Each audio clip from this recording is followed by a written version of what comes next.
আসসালামু আলাইকুম, নমস্কার।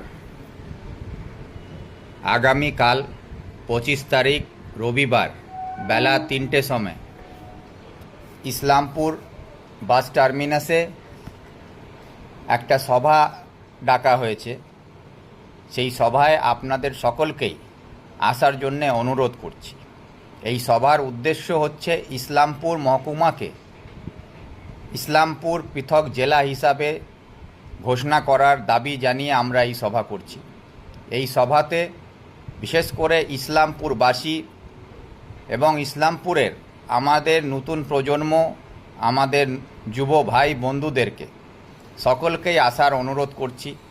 ইসলামপুর দীর্ঘদিন ধরে পিছিয়ে পড়া এবং অবহেলায় থেকে গেছে। তার জন্যে আজকে বিভিন্ন অরাজনৈতিক দলের মাধ্যমে ইসলামপুর জেলার দাবি উঠছে। তাদের সকলকে আমি ধন্যবাদ জানাই এবং এই লড়াইকে আরও জোরালো করার জন্যে, সরকারের নজর কাড়াবার জন্যে এবং মাননীয় মুখ্যমন্ত্রী 2011 সালে যে প্রতিশ্রুতি দিয়েছিলেন সেই প্রতিশ্রুতিকে আদায় করার জন্যে ইসলামপুর জেলা চাই। আর নয় খেলা, এবার জেলা চাই। এই দাবিকে সামনে রেখে আপনাদের সকলকেই আগামী 25 তারিখ কালকে রবিবার বেলা 3টে সময় ইসলামপুর বাস টার্মিনাসে আসার জন্য অনুরোধ করছি।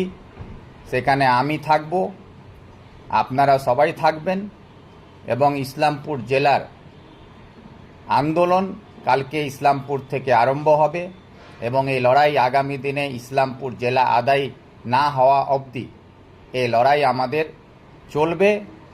এই বলে আপনাদের সকলকেই আগামীকাল আসার জন্য অনুরোধ করে আমার তরফ থেকে সকলকেই ধন্যবাদ জানিয়ে আমার আবেদন রাখছি। কালকে দেখা হবে। ধন্যবাদ।